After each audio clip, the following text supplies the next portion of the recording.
Bismillahirrahmanirrahim. Ilmu niatnya untuk membebaskan kebodohan dia di hadapan Allah. Kalau orang sudah mencari ilmu pada niatan ini, maka itu amalan yang paling berat yang tidak mampu ditandingi dengan amalan yang lainnya. Inilah yang menjadikan kita bersyukur pagi-pagi kita membuka hari.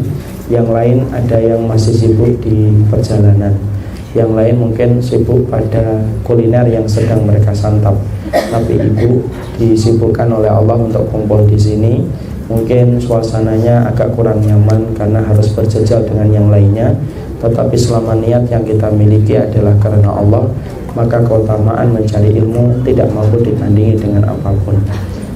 Semoga Allah selalu menjaga niatan kita dan menjaga hati kita, bahwasanya niat ilmu yang kita dapatkan bukan untuk menyombongkan diri kita di hadapan manusia, tetapi justru merendahkan kita di hadapan manusia, menyayangi di antara kaum muslimin. Kalaupun terjadi ada perbedaan dalam masalah yang dimaklumi oleh syariat, maka kita berbelas kasih dan penuh kasih sayang, karena fungsinya ilmu menjadikan kita bersaudara dan bukan menjadikan kita saling bermusuhan. Kepada Allah kita bersyukur dan kepadanya kita meminta pertolongan pada kehidupan kita. Ibu-ibu yang semoga Allah rahmati,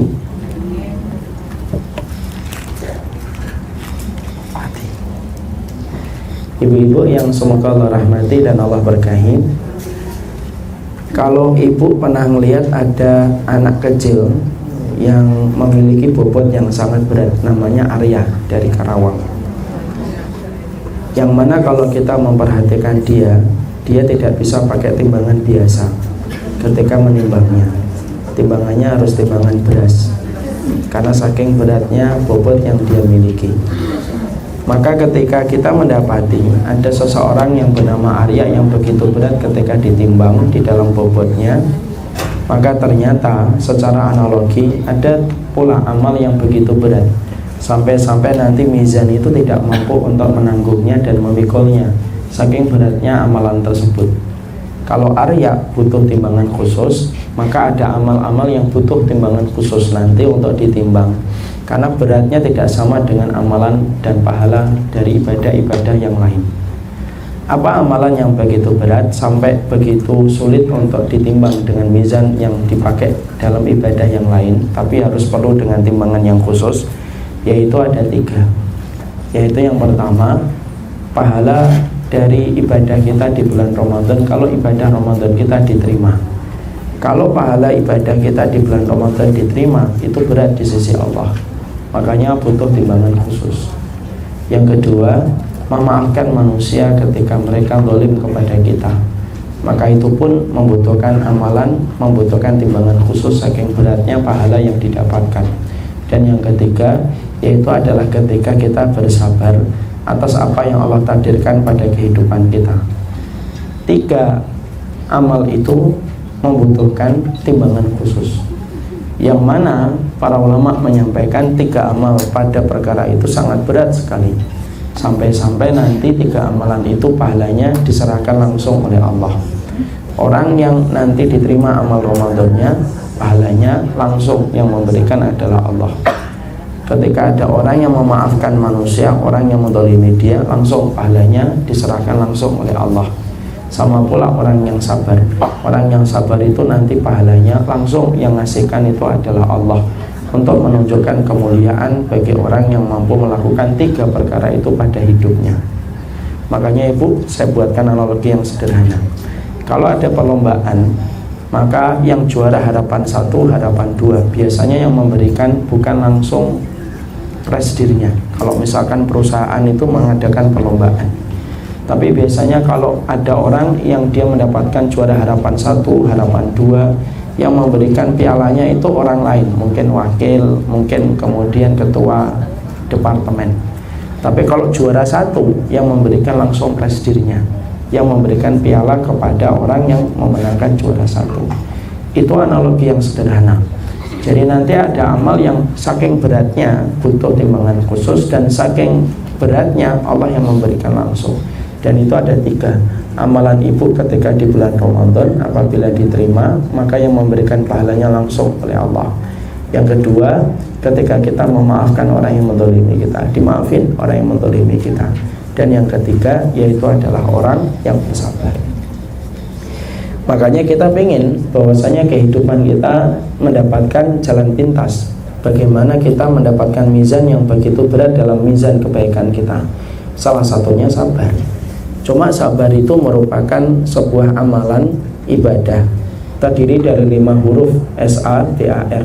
Tetapi begitu berat dan begitu sulit apabila kita sedang melewati sesuatu yang tidak sesuai dengan apa yang kita rencanakan. Kita butuh sekali banyak informasi, kita butuh sekali banyak ilmu supaya bisa menjadikan hati kita sabar ketika mendapatkan ujian. Karena kesabaran ketika mendapatkan ujian itu tidak mudah. Berapa banyak orang solih, belum tentu dia sabar. Makanya Ibnu Jauzi sampai mengatakan orang solih dalam konteks kesabaran itu ada 2. Ada orang solih yang dia sabar, ada orang solih yang belum tentu dia sabar. Ibu pernah perhatikan ada orang solih ketika mendapatkan ujian dia marah-marah banyak, walaupun dia sering melaksanakan sholat sunnah, sering melaksanakan ibadah. Kenapa? Kesabaran itu butuh ekstra ibadah hati yang luar biasa. Makanya tidak semua orang solih mampu bersabar. Ada yang kedua, orang yang solih dan dia bersabar. Itulah kedudukan para nabi dan para rasul dan orang yang mengikuti para nabi dan para rasul. Untuk menjadikan diri kita sabar ketika mendapatkan ujian, itulah yang menjadikan kita mempelajari kitab ini. 40 cara jitu merubah musibah menjadi anugerah. Karena kita butuh nasihat dari Allah, kita butuh nasihat dari Rasul supaya mampu betul-betul menjadikan kita bersabar ketika kita mendapatkan ujian, untuk merubah setiap ujian menjadi anugerah pada kehidupan kita. Dan itulah yang kita harapkan dan kita inginkan, supaya kita kalau mendapatkan ujian itu tidak menjadi malapetaka pada kehidupan kita, tapi ujian itu justru berubah menjadi pahala yang tiada terkira beratnya sampai membutuhkan timbangan khusus, dan pahalanya langsung diberikan oleh Allah. Siapa yang tidak kepingin apabila amal yang kita lakukan diberikan kontan dan cash langsung oleh Allah, dan itu didapatkan bagi mereka yang bersabar atas setiap ujian yang mereka dapatkan. Mari kita dengarkan nasihat-nasihat dari Allah dan Rasulnya yang bermanfaat bagi kita semuanya, termasuk saya, supaya kalau kita mendapatkan ujian, kita mampu merubah ujian itu menjadi anugerah dalam kehidupan kita. Karena ujian itu pasti datang. Kalau tidak datang pada harta, datang dari komunitas. Kalau tidak datang dari komunitas, dari teman-teman manusia.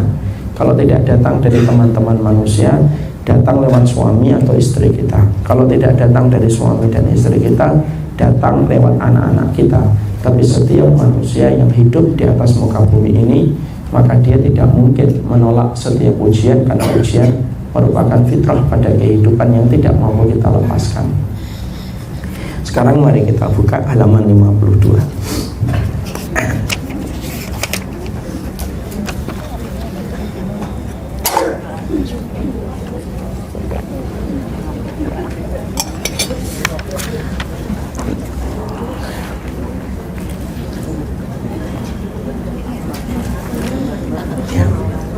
Sudah? Kita akan mempelajari kaidah yang ke-23. Sebelum kita mempelajari kaidah yang ke-23, saya ingin menyampaikan kaidah ke-22 yang kemarin kita sampaikan. Salah satu di antara perkara yang menjadikan kita mampu menjadikan setiap ujian itu anugerah pada kehidupan kita, yaitu adalah jangan memperdulikan gangguan orang. Orang yang beriman kepada Allah dan Rasulnya harus paham, tempat dia bersandar itu harusnya Allah, bukan makhluk. Sumber kekecewaan kita pada kehidupan itu ketika kita mengharapkan makhluk lebih besar daripada harapan kita kepada Allah. Percaya ibu, kalau ibu masih mengharapkan makhluk, mengharapkan manusia, kok harapan itu lebih besar daripada harapan yang ibu buat kepada Allah, pasti kita akan kecewa dan pasti kita akan merasakan kesedihan. Air mata akan turun deras dalam kehidupan kita kalau kita masih mengharapkan manusia lebih besar daripada harapan kita kepada Allah. Makanya kalau kita dalam kehidupan, orang yang beriman itu orang yang paling bahagia. Kenapa orang beriman itu orang yang paling bahagia? Yaitu karena mereka tidak memperdulikan apapun gangguan dari manusia.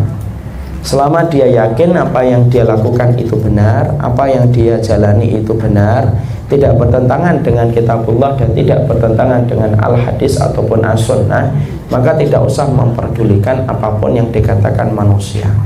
Karena tidak ada manusia yang selamat dari perkataan manusia yang lainnya. Makanya kita harus betul-betul berusaha bagaimana kitalah yang paling berat mengatur kondisi hati kita. Jangan sampai hati kita tidak pernah merdeka. Hati yang tidak pernah merdeka itu hati yang selalu naik turun berdasarkan penilaian manusia kepada dirinya. Kalau penilaian manusia baik kepadanya, hatinya dalam kondisi bagus. Kalau penilaian manusia tidak baik kepadanya, maka kondisi hatinya turun atau yang sering disebut dengan bad mood. Kalau kita semacam itu, berarti saya dan ibu kalau memiliki kondisi yang semacam itu, kita memiliki kondisi yang buruk ketika jiwa kita dan hati kita tidak merdeka dari apa yang dikatakan dan dikomentari manusia. Kita ini adalah orang yang paling berhak mengatur kehidupan hati kita. Tidak ada yang boleh mengintervensi apapun yang kita lakukan pada kehidupan kecuali Allah dan Rasulnya. Sudah itu saja.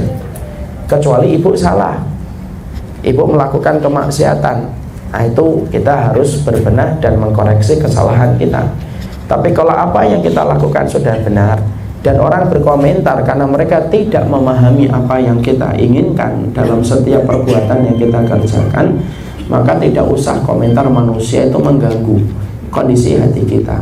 Karena apa? Bisa jadi ada orang lain yang mengganggu kita, akhirnya kita terganggu, hubungan kita dengan keluarga terganggu, hubungan kita dengan anak terganggu. Padahal orang yang mengganggu itu mungkin tidak memikirkan apa yang sedang menimpa kepada kita. Dia menang 2 kali, kita kalah 2 kali.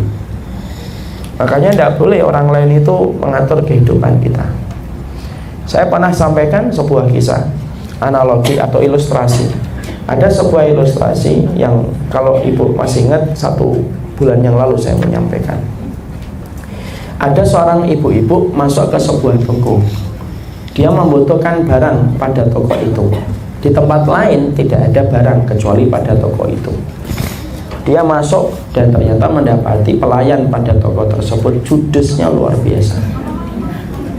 Maka kemudian dia terpancing dengan judesnya pelayan pada toko tersebut.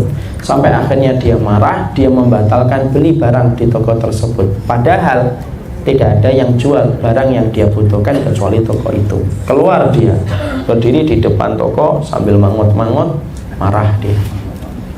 Datang perempuan yang kedua. Ketika datang perempuan yang kedua, ibu yang tadi marah berkata, "Jangan masuk ke toko ini.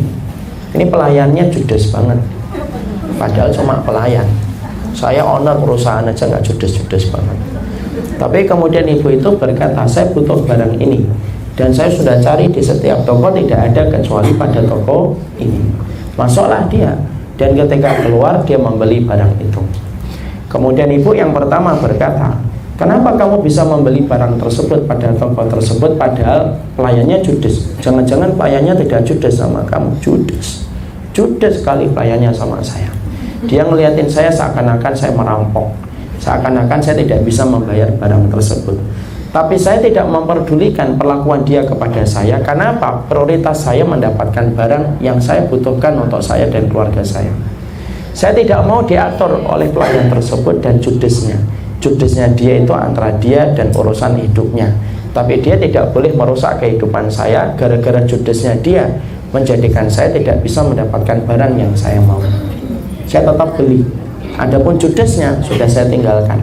Tapi saya mendapatkan manfaat, saya mendapatkan barang itu. Ibu nurutin kemauannya, yaitu nurutin perasaannya. Memang seakan-akan kita menang, tidak jadi beli, tapi justru kita yang rugi. Balik ke rumah, suami kita akan nanya, "Mana barang yang harusnya kamu beli?" Anak-anak kita akan nanya. Ternyata manusia itu, kalau kita ilustrasikan dengan kisah itu, manusia itu ada yang memiliki sifat yang pertama, ada yang memiliki sifat yang kedua. Sifat yang pertama itu adalah dia itu akan mengikuti irama dari setiap tabuhan orang lain. Ada yang sifatnya itu bergoyang pada gendangan orang lain. Orang lain nabu apa, kita ikut bergoyang. Orang lain kemudian sedang menabur atau sedang menabuh musik-musik sedih, kita ikut goyangnya sedih. Kalau kemudian kita dalam kondisi yang semacam itu, berarti hidup kita sebenarnya tidak pernah merdeka. Tapi kalau hidup kita tidak pernah kita bergoyang pada gendangan orang lain, karena kita memiliki sikap yang kita miliki, itulah yang kita harus miliki. Karena salah satu perkara yang membuat dada kita sempit adalah kalau telinga kita terlalu lebar mendengarkan perkataan manusia. Karena sesungguhnya selama apa yang kita lakukan benar, kecuali apa yang saya lakukan salah, bermaksiat sama Allah, apa yang ibu lakukan salah, dosa menurut Allah dan Rasulnya, jangan pakai kaidah ini. Kalau pakai kaidah ini bahaya. Kok kamu zina? Jangan dengarkan omongan orang.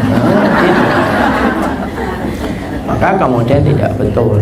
Makanya koridornya jelas, syaratnya jelas. Apa yang kita lakukan benar. Ternyata orang tidak mendengarkan apa yang kita sampaikan dan tidak memahami apa yang kita lakukan. Biarkan yang menjadi obsesi dan biarkan yang menjadi titik kompas kita untuk mendapatkan sesuatu yang paling besar itu ridhonya Allah. Karena apa? Karena kita tidak bisa memuaskan setiap orang. Saya bukan laki-laki pemuas bagi orang lain, ibu juga bukan pemuas bagi setiap orang. Kita sampaikan, setelah kita sampaikan ternyata dia masih salah paham, sudah. Karena sesungguhnya kita tidak pernah mempertanggungjawabkan hisab kita kepada manusia, tapi mempertanggungjawabkan hisab kita kepada Allah. Karena kalau kita hidup terbiasa diatur bagaimana ritme perasaan kita dari komentar manusia, ya sempit. Akhirnya apa? Kita hanya pindah dari satu komentar orang, pindah ke komentar orang lain. Satu pindah komentar orang lain ke pindah komentar orang lain, tidak ada habisnya. Apalagi kalau ibu-ibu sudah main sosial media. Kalau sudah main sosial media itu berarti harus tahan banting. Hanya orang yang tidak mengenal ibu kemudian tidak suka dengan ibu. Kalau kemudian kita nurutin setiap komentar kita jawab, setiap komentar kita jawab, lah kapan waktu kita untuk ibadah? Kapan waktu kita untuk istri? Kapan waktu kita untuk anak? Kapan waktu kita untuk kebaikan-kebaikan agama Allah? Hanya ngurusin mulut manusia yang tidak pernah ada habisnya. Karena kalau orang itu salah berprasangka sama kita, ya sudah, tidak apa-apalah. Toh nanti akan mempertanggungjawabkan dia di hadapan Allah. Kita jelaskan. Kalau dia bertanya, kok kamu melakukan gitu? Kita jelaskan. Ini penjelasannya, ini penjabarannya. Kok ternyata masih salah paham lagi? Karena kemudian mungkin tidak mau bertanya secara langsung kepada kita, sudah. Jangan menjadi makhluk yang tidak pernah merdeka, padahal ketika kita bersyahadat, kita telah memerdekakan diri kita di hadapan Allah, bahwasanya tidak ada yang memiliki kehidupan dan kematian kita kecuali Allah. Itu fungsinya syahadat, itu memerdekakan kita, ibu, bukan menjadikan kita budak bagi manusia yang lainnya. Jadi apa yang kita lakukan itu fokus gitu. Selama yakini ada dalilnya, yakini ibu berada di atas sesuatu yang tidak salah. Orang berkata-kata, sudah, saya sumpah kalau saat lihat komentarnya, tidak usah dibaca komentarnya. Saya sumpah kalau lihat WA story-nya, tidak usah di save nomornya supaya WA story-nya tidak dibaca. Saya tidak suka dia baca WA story saya, ya sudah, ibu tidak usah nge-save nomornya. Kenapa sih hidup dibuat rumit? Perjalanan pagi Bekasi ke sini aja udah rumit kok dibuat komentar. Maka itu yang menjadikan kita dalam kondisi yang baik. Tidak semua komentar manusia harus kita turutin. Saya pernah menyampaikan kisah nyata yang pernah terjadi pada zaman Sultan Murad yang keempat, yaitu Sultan Utsmaniyah. Ini kisah ini sering saya sampaikan berulang-ulang. Ada seseorang laki-laki itu kalau punya uang, maka dia membeli khamar di warung-warung remang yang tersembunyi dan rahasia. Diborong khamarnya, dibawa ke rumah. Setiap dia borong khamar itu, maka dia dilihat sama orang. Kemudian sampai di rumah, dituang semua khamar itu di dalam rumah. Di dalam rumah. Kemudian setelah itu kalau masih ada uang, dia mendatangi perempuan-perempuan yang melacur. Dia kasih sama perempuan itu, diundang ke rumahnya, kemudian dikasih uang supaya dia tidak melacur 1 malam, 2 malam kalau uang itu masih ada yang diberikan oleh dia. Lama dia lakukan itu, orang di luar sudah mulai ngomong, wah peminum khamar pezina. Padahal dia sudah ngomong, saya bukan peminum khamar, saya bukan pezina. Orang-orang kemudian istrinya lalu berkata kepada dia, Mas, kalau bahasa Jawanya, ini kelihatannya orang sudah mulai ngomongin tentang kita. Biasa, istri itu kan telinganya lebih gede daripada telinga suami. Ini orang sudah mulai ngomongin tentang kita. Kamu tetap melakukan semacam itu. Enggak apa-apa. Saya kan menolong orang supaya minuman khamar yang dia jual, kalau kita borong, mengurangi dosanya dia dan dosa orang yang akan membelinya. Dan ketika saya mengundang pelacur itu datang ke rumah, saya memberikan uang supaya setidaknya malam ini, malam besok atau lusa dia tidak melacur dulu, selama uang yang kita berikan kepadanya masih dia miliki. Maka Masya Allah itu.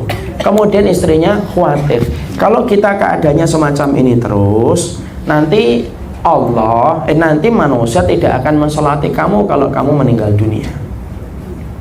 Coba, kan ngeri kan? Karena setiap orang ngomongnya buruk tentang dia. Lalu kemudian laki-laki itu berkata, kalaupun manusia di sini di kota ini tidak mau mensolati saya, maka saya akan meminta kepada Allah, kalau amal ini diterima, saya akan meminta supaya Allah ngirimkan Sultan Murad yang keempat untuk datang ke tempat kota ini dan menguburkan saya. Dan ibu tahu, ternyata Sultan Murad tiba-tiba pada satu waktu, kemudian dia pergi ke kota orang tersebut tanpa dia tahu kenapa dia ingin ke kota itu. Dia pergi ke kota itu, kemudian dia mendapati ternyata orang itu meninggal di pinggir jalan. Dan Sultan Murad tidak tahu kalau tersebut itu laki-laki siapa. Kemudian diantar ke rumahnya. Kemudian istrinya bertanya, kok yang ngantar kamu? Kamu siapa? Sultan Murad yang keempat tidak mau membuka dirinya. Dia cuma mengatakan, saya cuma seorang musafir. Karena dia ingin menyembunyikan identitas Sultan dan khalifahnya. Maka kemudian istrinya menangis dan berkata, suami saya ini bukan peminum khamar, suami saya bukan pezina, tapi masyarakat di kota ini mengatakan suami saya peminum khamar dan pezina. Dan suami saya sudah saya kasih tahu, jangan diborong lagi khamar itu dan jangan lagi ngundang pelacur ke rumah kita, nanti orang beranggapan buruk. Dan nanti kalau kamu mati bisa jadi kamu tidak akan disolati oleh mereka. Tapi suami saya malah berkeras dan berkata, kalau penduduk kota ini tidak mau mensolati saya akan meminta Sultan Murad yang akan mensolati saya. Istrinya sempat berkata, ternyata permintaan suami saya tidak dikabulkan. Kemudian barulah musafir itu membuka dirinya, Masya Allah, sayalah Sultan Murad yang keempat. Di situ kita paham ibu, apa pelajaran yang kita dapatkan dari faedah itu. Hidupnya manusia itu ngikutin apa yang kita pertanggungjawabkan di hadapan Allah. Maka kalau kemudian itu sudah menjadi tujuan terbesar hidupnya kita dan kompas kehidupan kita nggak akan terbiasa merespon setiap orang. Negarawan itu ibu, negarawan, artinya orang yang besar memiliki jiwa kenegaraan itu, dia tidak terbiasa komentari setiap orang. Negarawan gede itu. Maka sama kalau jiwa kita besar, jiwa kita itu tidak untuk ngomongin, tidak untuk menjawab setiap komentar orang. Kalau kita ngomongin orang berarti kita kerdil. Karena kita bicara sesuatu yang besar yang akan kita lakukan untuk menjamin keselamatan akhirat kita. Sudah itu saja. Kalau mereka terus gangguin kita, sudah didoakan, Allahumma kfinihim bima syi'ta. Ya Allah, cukupkanlah aku dari mereka. Disuruh maju lagi ibu. Sudah mepet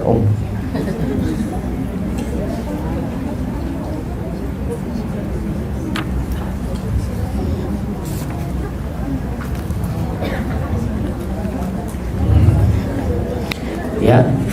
Jadi kemudian sudah nggak apa-apa, jangan didengarkan.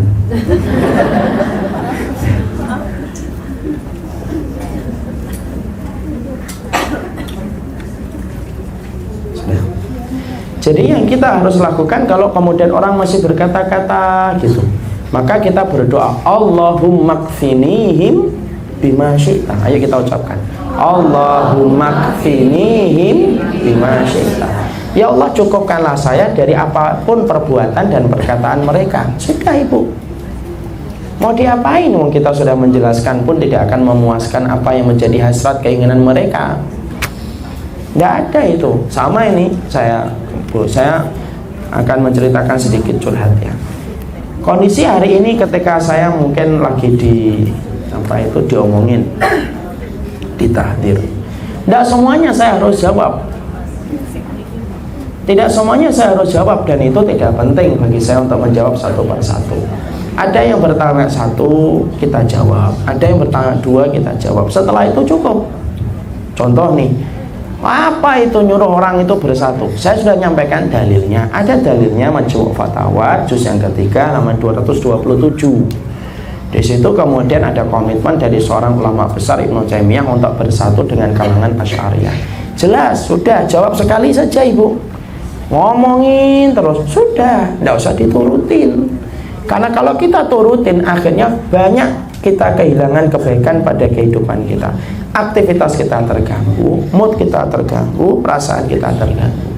Kalau kemudian kita nurutin terus semacam itu, akhirnya kita menjadi budak bagi orang lain tanpa kita sadari.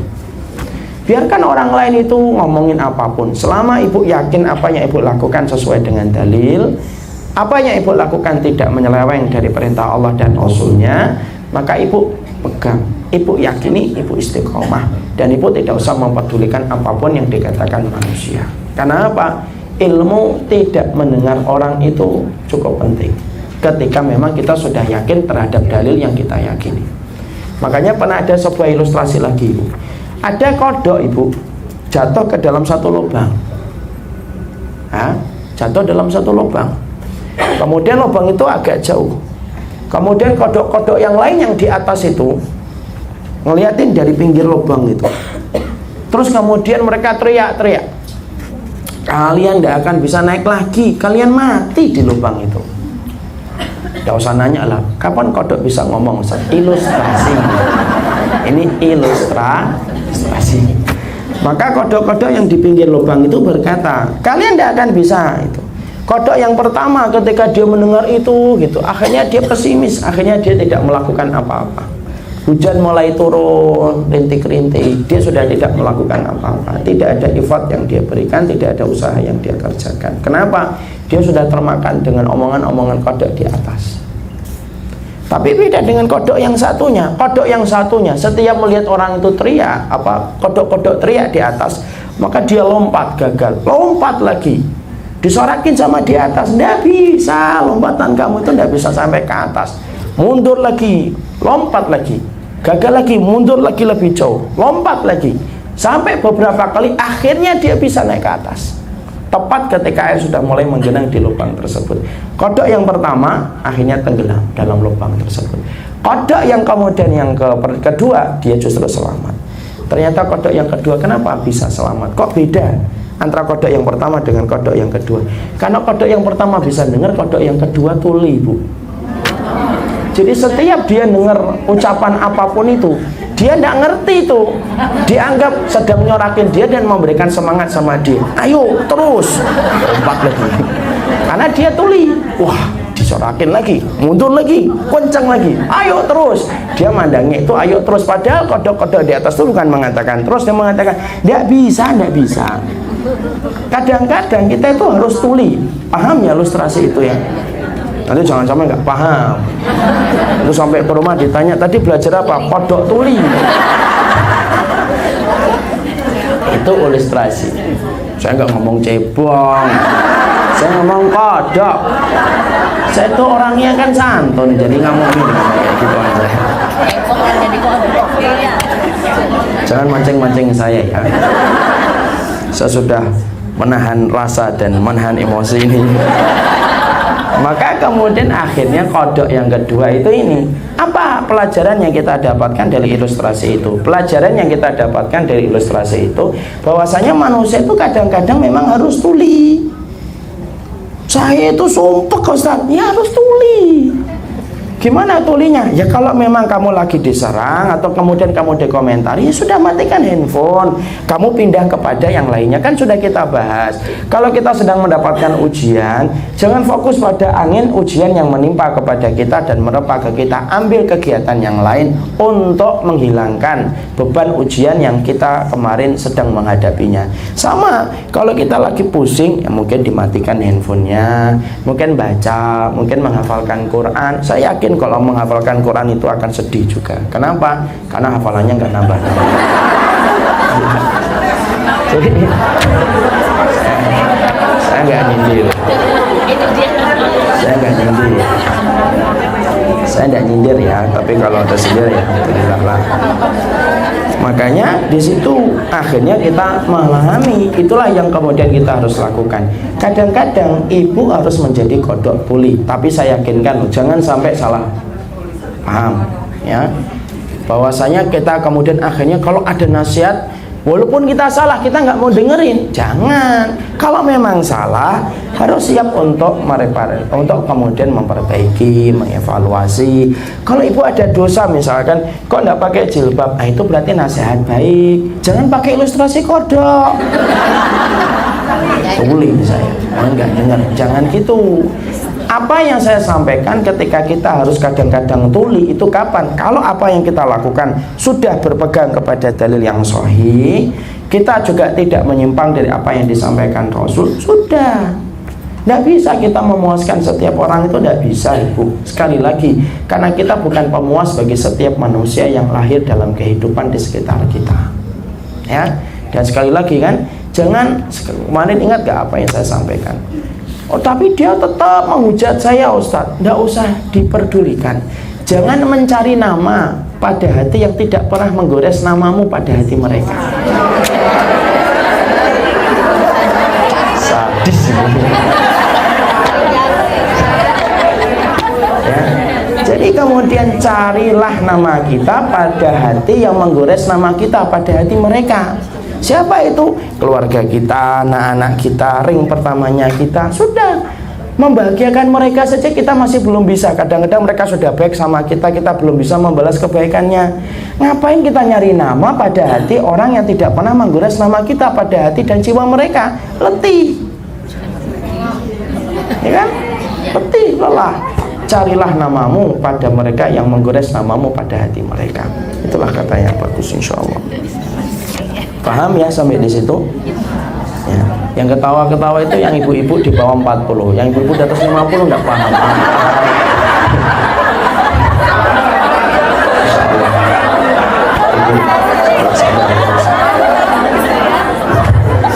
Semoga nggak usah didengerin ibu-ibu. Kadang-kadang kita harus tuli. Paham ya sampai di sini ya? Kita buka halaman 52.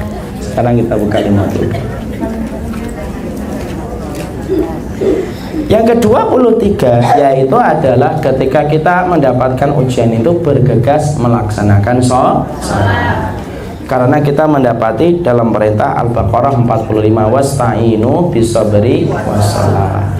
Mintalah tolong di dalam masalah, mintalah tolong kepada Allah dalam kesabaran dan sholat. Apa hubungannya sholat dengan solusi? Oh, kaitannya besar. Tidak ada yang mampu mengimani surat Al-Baqarah 45 kecuali orang yang memiliki iman kepada perkara-perkara gaib, yaitu adalah Allah. Kalau orang tidak beriman, tidak akan bisa dia. Dia akan mengatakan pertolongan itu harus nyata, kasat mata, kelihatan. Oh, saya lagi sumpek malah suruh sholat. Tidak, suruh sholat. Karena sholat itu merupakan penolong dalam setiap masalah yang kita jumpai pada kehidupan kita.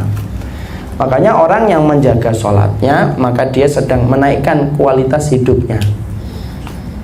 Kalau ibu pengen bertanya, hidup saya berkualitas atau tidak Ustadz? Jawabannya simpel. Seberapa rukuk dan seberapa besar rakaat yang kita lakukan pada kehidupan sehari-hari kita, itu menunjukkan kualitas hidupnya kita. Makanya kalau bisa semua sholat sunnah itu mampu kita lakukan dan kita kerjakan. Karena apa? Karena semua perkara itu menjadi solusi atas masalah pada kehidupan kita. Allah itu berfirman, yaitu adalah wa may yattaqillaha yaj'al lahu makhraja. Siapapun yang bertakwa kepada Allah, maka Allah akan memberikan solusi jalan keluar. Artinya orang yang beriman itu Ibu, kalau dia mendapatkan masalah, Allah yang akan memberikan solusinya. Karena terkadang kita, kekuatan kita lemah dan rapuh, tidak bisa kita merangkai solusi. Solusinya itu dari Allah, dan solusi dari Allah tidak pernah terduga ketika kita yakin kepadanya setiap waktu dan setiap saatnya. Maka ketika kita bertakwa kepada Allah, diberikan oleh Allah jalan keluar, maka definisi ketakwaan itu salah satunya orang yang selalu melaksanakan sholat. Makanya kalau ada orang dalam hidupnya sudah meremehkan sholatnya, maka pasti semua urusan selain sholat dia akan lebih remehkan. Makanya kita mendengar apa yang disampaikan oleh kemudian Umar bin Khattab, idza dhuyi'atis sholatu fakanat lima siwaha adiyah. Kalau sholat sudah diremehkan oleh manusia, maka seluruh urusan selain sholat pun akan dia lebih remehkan. Makanya menjaga kedisiplinan kita itu dengan menjaga sholatnya kita. Makanya sholat itu menjadi parameter keimanan kita. Yang membedakan kita dengan orang munafik, ya sholat. Yang membedakan kita dengan orang kafir, ya sholat. Makanya orang munafik itu disifati oleh Allah sholat, tapi mereka malas. Orang yang beriman sholat, tetapi mereka mencintai sholat mereka, dan sholat itu menjadi solusi atas masalah-masalah yang mereka jumpai pada kehidupan. Makanya sampai Nabi SAW sampai kemudian bersabda dalam satu riwayat, arihna bis sholat ya Bilal, hiburlah kami dengan sholat wahai Bilal. Artinya sesungguhnya Rasulullah itu kalau sumpah, Rasulullah itu kalau letih, maka beliau mengistirahatkan hatinya pada sholat yang beliau tunaikan. Sholat itu ada sholat fardu, ada sholat nafilah. Sholat nafilah itu macam-macam, ba'diyah, qabliyah. Ada sholat sunnah mutlak, kapanpun ibu pengen sholat, sholat. Makanya kalau tidak ada pundak bagi kita untuk menampung air mata kita ketika sedih, ada tempat kita untuk sujud dan berbisik kepada bumi supaya nyampe kepada langit. Makanya sholat itu akan menenangkan. Makanya sering kita jumpai bapak-bapak, ibu-ibu, kalau lagi dalam kondisi sumpah, dia sholat, setidaknya memandang masalah menjadi lebih cerah. Dan itu Allah akan berikan solusi pada kehidupan kita sesuai dengan tingkah sholat yang kita lazimkan dan telah kita disiplinkan. Makanya kalau suami kita lagi mendapatkan masalah, maka ada dua hal yang setidaknya ibu boleh tanyakan sama suaminya. Kenapa mas? Ya ini masalahnya tambah banyak. Satu, kapan terakhir kamu bicara sama ibu dan bapak? Dua, bagaimana kondisi sholatmu? Itu yang kita harus tanyakan sama mereka. Karena Allah itu akan merapikan hidup kita kalau kita merapikan dua perkara ini. Bagaimana muamalah kita terhadap orang tua, dan bagaimana kita ketika melaksanakan sholat. Kalau kemudian kita mendapati bahwasanya dua urusan ini rapi, Allah rapikan hidup kita. Dua perkara ini berkualitas hidup kita. Berkualitas hidup itu tidak serta-merta otomatis artinya itu kaya dan materinya berlimpah. Enggak. Berkualitas itu dia mengerjakan sesuatu pada kualitasnya dan pada berkah yang dia dapatkan pada apa yang dia kerjakan. Makanya disitulah kita harus memperbaiki kualitas hidup kita. Ibu terlibat masalah, ambil air wudhu, sholat, tumpahkan kepada Allah. Jangan berani coba-coba menumpahkan isi masalah pada hidup kita kepada makhluk lebih dulu sebelum kita menumpahkan kepada Allah. Karena orang yang tidak beriman atau yang lemah imannya dengan orang yang beriman dibedakan. Orang beriman menumpahkan semua isi masalahnya kepada Allah terlebih dahulu, baru setelah itu kepada manusia untuk mencari solusi. Adapun manusia yang lemah imannya, manusia yang lemah iman, maka mereka mencari atau menumpahkan isi masalah pada hidupnya kepada makhluk lebih dulu daripada kepada Allah. Makanya Imam Syafi'i sampai beliau bersenandung dalam syair ketika nyindir orang yang semacam ini. Beliau berkata, tashkur rahima ila man la yurham. Kok tega kamu melaporkan satu masalah yang datang dari Zat yang Maha Rahim tapi kamu laporkan masalah itu kepada makhluk yang terbatas rahimnya pada kehidupan. Makanya disitulah kita harusnya melaporkan itu kepada Allah. Sholat, diperlama sujudnya, tumpahkan apa yang menjadi keinginan kita, ditumpahkan apapun yang kita mau. Maka dalam sholat itu saya tidak lagi ba'diyah Ustaz. Kalaupun tidak lagi ba'diyah, walaupun tidak qobliyah, sholat sunnah mutlak, ambil wudu 2 rakaat, sholat. Sholat apa itu? Sholat sunnah mutlak, kapan saja, kecuali pada 3 waktu yang dilarang oleh syariat. Apa 3 waktu yang dilarang dalam syariat? 1, ketika matahari terbit. 2, ketika matahari tepat di atas kepala kita beberapa saat sebelum zuhur. 3, ketika matahari tenggelam. Pada 3 waktu itu jangan sholat sunnah mutlak. Nanti setelah kemudian di luar 3 waktu itu sholat apapun itu, 2 rakaat, 2 rakaat, 2 rakaat, 2 rakaat, 2 rakaat. Dan itu menunjukkan kualitas hubungan kita dengan Allah. Makanya sholat itu menjadi tempat kita untuk menenangkan diri kita. Makanya salah kalau ada orang, maaf ya ibu ya, bukan saya ini ya, ada orang yang sering berkata, saya itu kalau dengan yoga tenang, saya itu bingung gitu. Kok bisa tenang gitu? Tapi sholatnya malah nggak tenang. Padahal yang mewajibkan syariat sholat itu Allah gitu.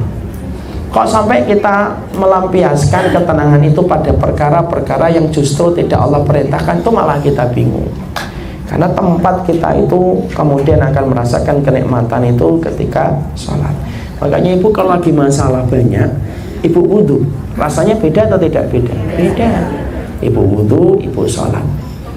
Kemudian ibu lampiaskan semuanya apa yang menjadi perkara yang memenuhi hati kita, sampaikan kepada Allah dalam sujud. Boleh nggak saya nyampaikan apa saja Ustaz? Boleh, nggak ada masalah dalam sujud.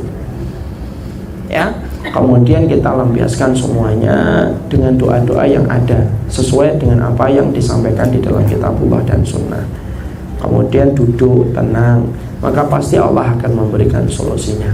Ibu tahu nggak, sesuatu yang tidak bisa dikerjakan oleh Allah, sesuatu yang tidak bisa dikerjakan oleh Allah itu mengingkari janjinya. Dan Allah sudah menjanjikan sama kita, wasta'inu bis-sabri was-shalah. Mintalah tolong dalam persoalan sabar dan salat. Itu sudah Allah sampaikan. Berarti kalau kemudian kita belum mendapatkan pertolongan, mungkin kurang berkualitasnya sholat yang kita lakukan dan kita kerjakan. Kalau di sini rapi, urusan hidup kita akan menjadi rapi. Makanya anak-anak ibu, makanya Masya Allah ya, saking istimewanya sholat itu, saking istimewanya sholat itu, sampai anak kita kalau dia tidak puasa umur 10 tahun tidak disuruh mukul. Kalau anak kita kemudian 10 tahun tidak sedekah, tidak disuruh mukul. Tapi kalau anak kita sampai 10 tahun kok tidak sholat, disuruh mukul. Kenapa? Karena saking pentingnya kalau jiwa anak sudah tertanam dengan sholat yang benar, bukan hanya sholat melakukan gerakan, tapi betul-betul kita tanamkan makna dari setiap gerakan-gerakan itu, makna dari setiap bacaan-bacaan yang dia baca ketika sholat. Kalau dia rapi sholatnya, maka rapi kualitas hidupnya. Dan yang kedua, Allah akan bantu dia mengatur nafsunya. Makanya maaf ya Bu, kalau ada di antara anak ibu kok sholatnya masih belang-belang, bolong-bolong, tolong dicek handphonenya. Kenapa? Karena orang kalau sudah meremehkan sholat, maka ancaman Allah, adha'us sholata wattaba'us syahwat. Orang kalau sudah meremehkan sholat, Allah kasih ancaman langsung, wattaba'us syahwat. Pasti dia akan mengikuti nafsunya dan kalah sama nafsunya. Ya, mana ayat yang satu? Mari kita buka di dalam surat Maryam.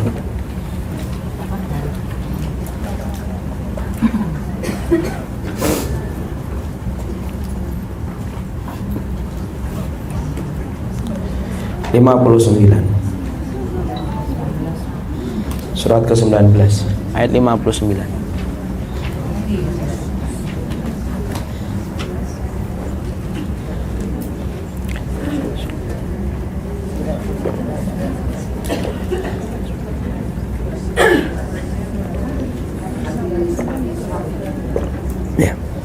Keras Ibu. Kemudian datanglah setelah mereka pengganti yang mengabaikan sholat dan mengikuti keinginannya, maka mereka akan tersesat. Ya. Allah menyampaikan, fa khalafa min ba'dihim khalfun adha'us salata wattaba'us syahwat. Akan datang generasi setelah mereka meremehkan sholat dan pasti mengikuti syahwat. Artinya, kalau anak kita sudah ngeremehin sholat, Ibu, pasti yang akan menjadi ujian bagi anak kita itu syahwatnya. Makanya maaf ya kalau sedikit keluar dari konteks. Orang kalau sampai berzina itu biasanya nggak beres tuh sholatnya. Orang kalau sampai dia zina itu pasti nggak beres sholatnya. Karena kalau dia beres sholatnya, maka Allah tidak akan memberikan ancaman wattaba'u syahwat. Wattaba'u syahwat itu artinya apa? Wattaba'u, ngikutin, asyahwat, dia syahwat. Makanya maaf ya Bu ya kalau boleh agak sedikit keluar lagi. Pernah ngeliat film Catatan Si Boy? Diidentikan solih karena bawa sajadah kemana-mana, sholat. Tapi sama perempuan-perempuan terus. Kalau dia sholatnya rapi, misalkan identik dengan sajadah, walaupun sebenarnya kalau dia soleh itu sebenarnya nggak usah sajadah karena dia sholatnya di masjid. Maka kalau dia rapi sholatnya, tidak mungkin dia itu akan bermain-main dengan syahwatnya. Saya tidak ada masalah sama Oki Alexander. Skenario filmnya ini yang saya harus luruskan. Skenario yang kemudian kurang benar.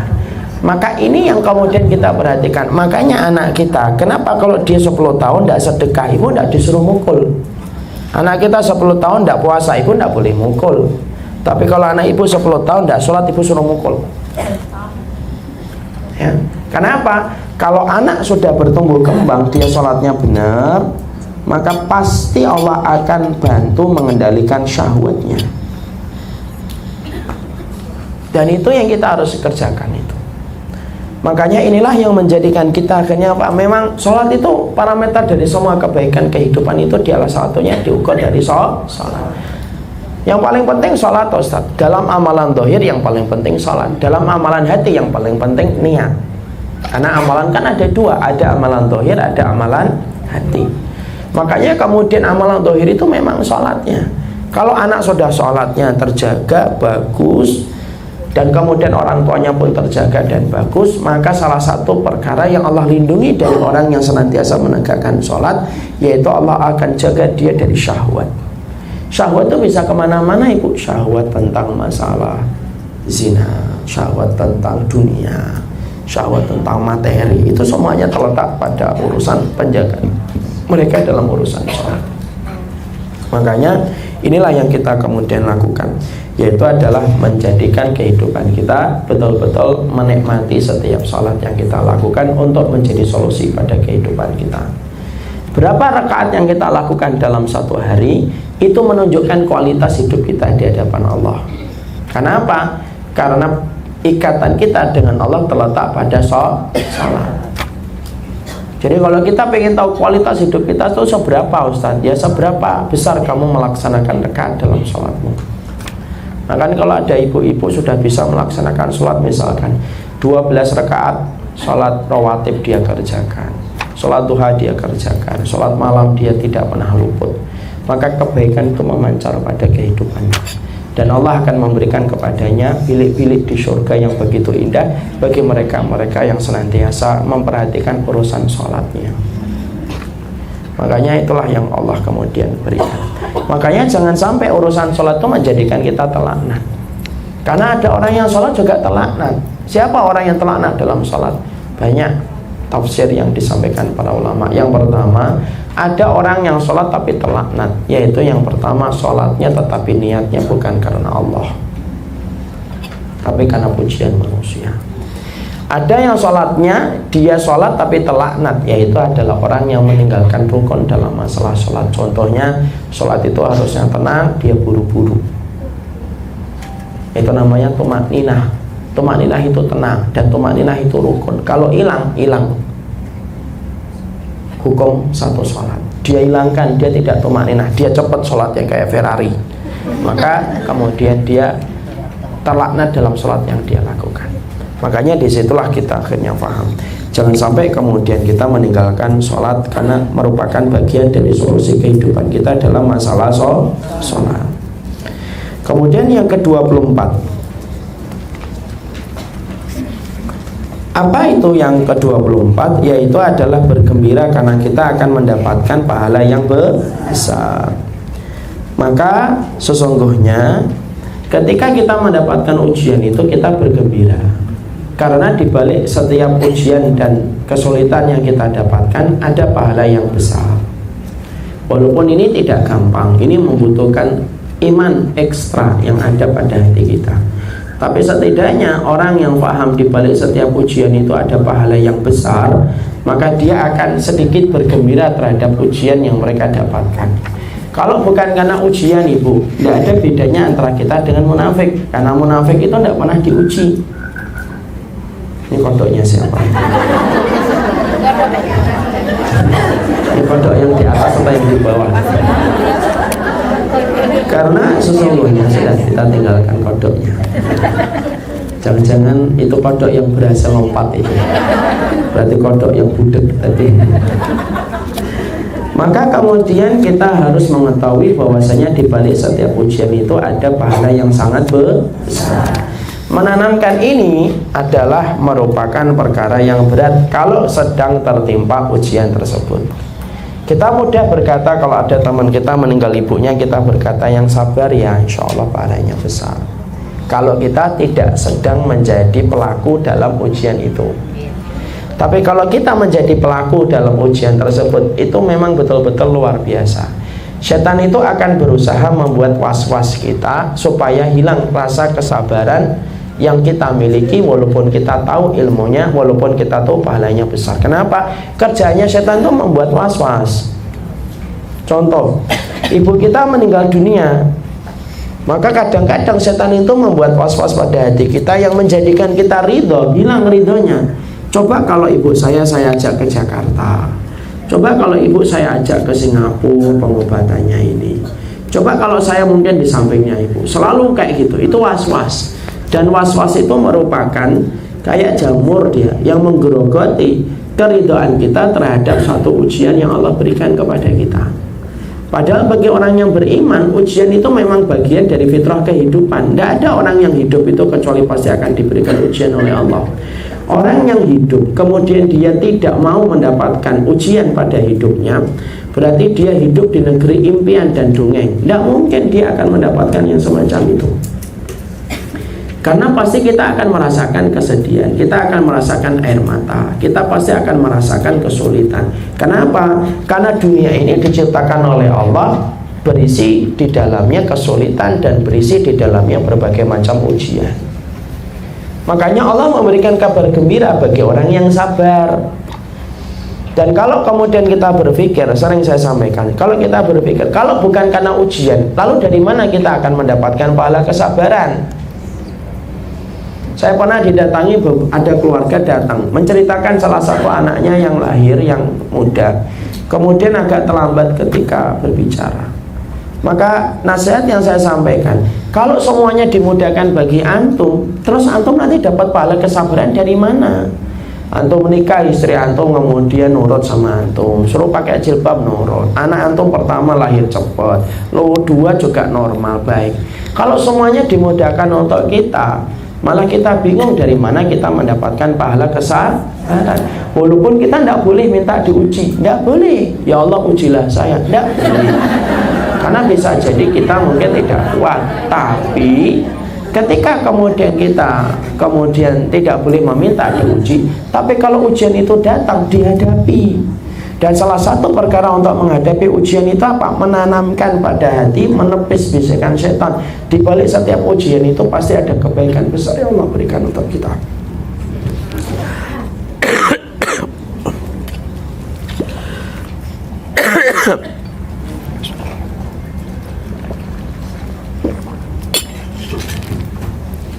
Nah, ini ujian kayak gini. Jadi itulah perkara yang kemudian harus ditanamkan. Makanya kita lihat dalam halaman 54. Ibu lihat halaman 54.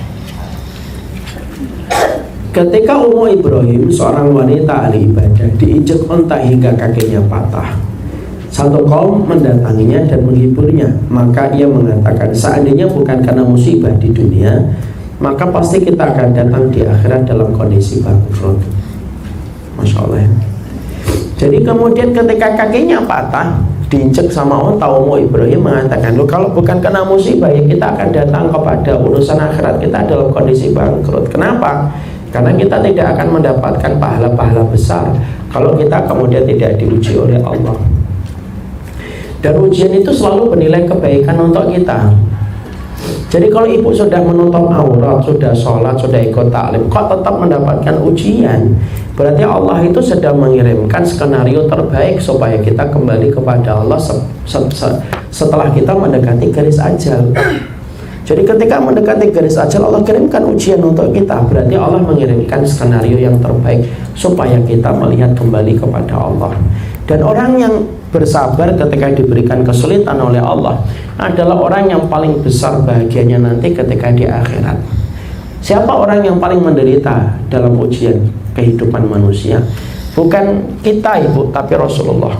Sampai Nabi sakitnya 2 kali sakitnya kita, sakaratul mautnya 2 kali sakaratul mautnya kita. Tapi Nabi menjadi orang yang paling bahagia di akhirat. Kenapa?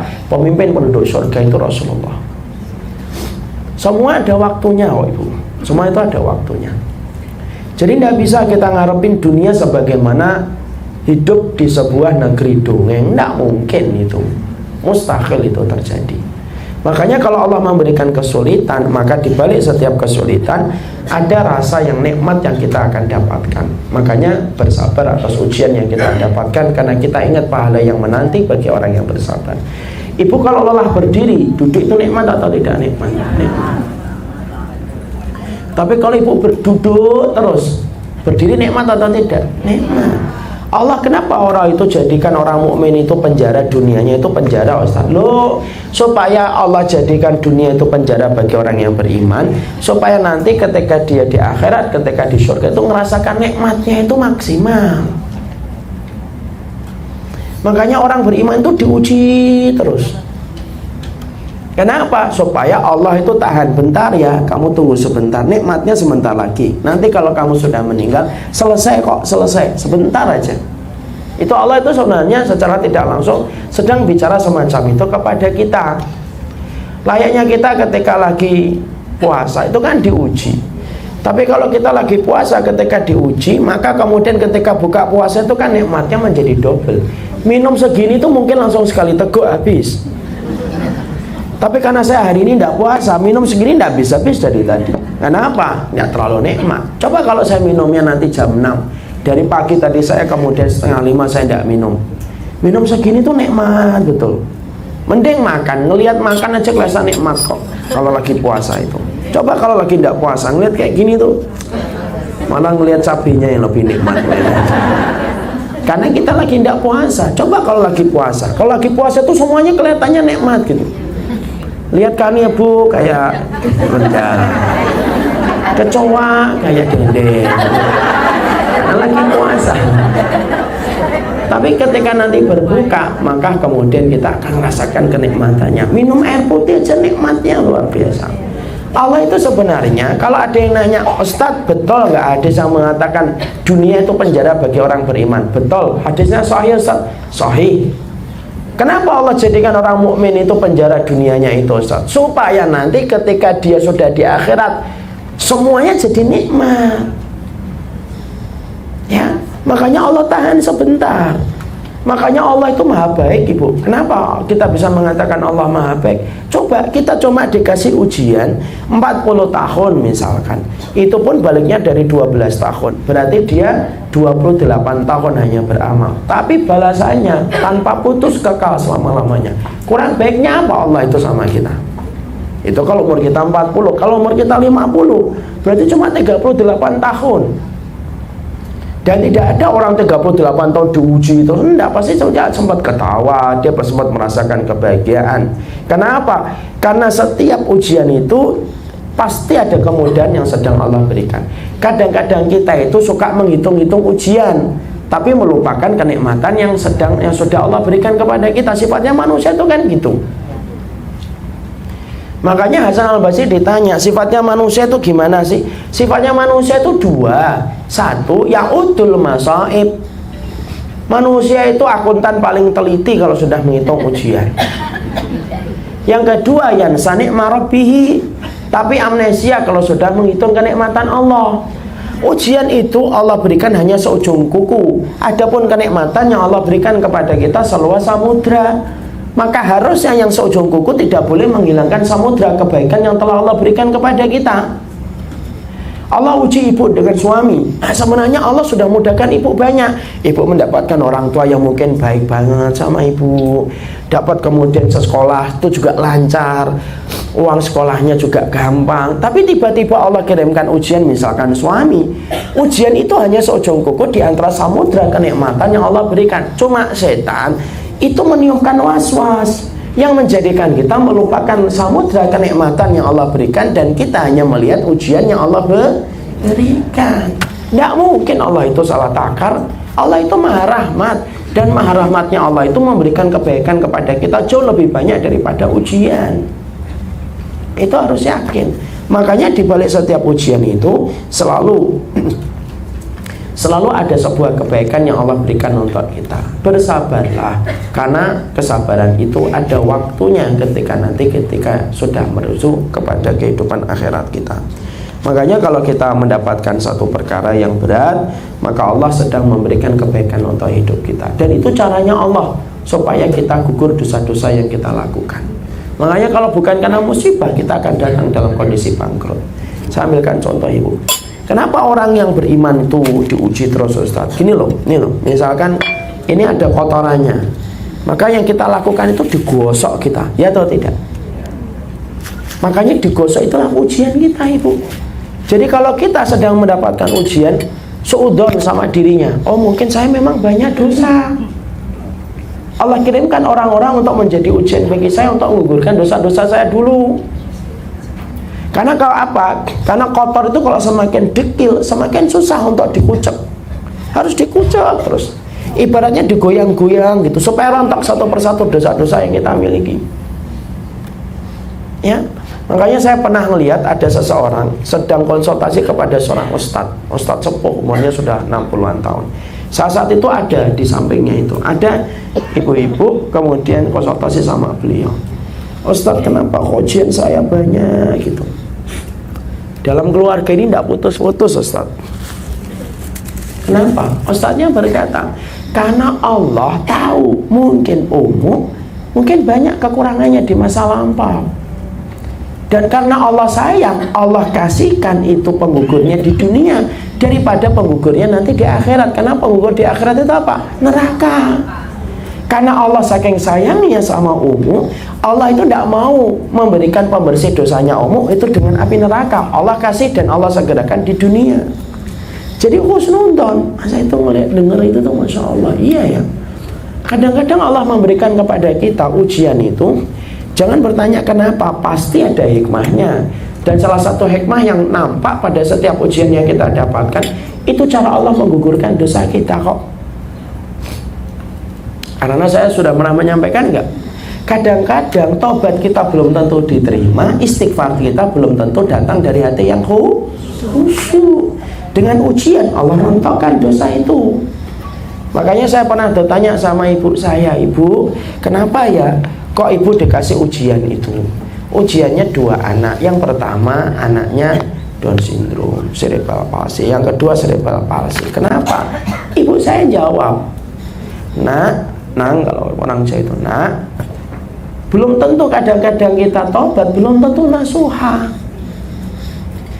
Kalau kita istighfar, belum tentu hati kita khusyuk ketika istighfar. Dan Allah ketika memberikan kepada kita ujian, Allah titipkan 2 anak ini sama ibu, karena Allah ingin menggugurkan dosanya ibu tiap waktu ketika ibu bersabar merawat mereka berdua karena titipannya Allah. Itu kata-kata ibu saya dapetin dari saya kelas 2 di pondok. Sampai sekarang itu tidak lupa saya.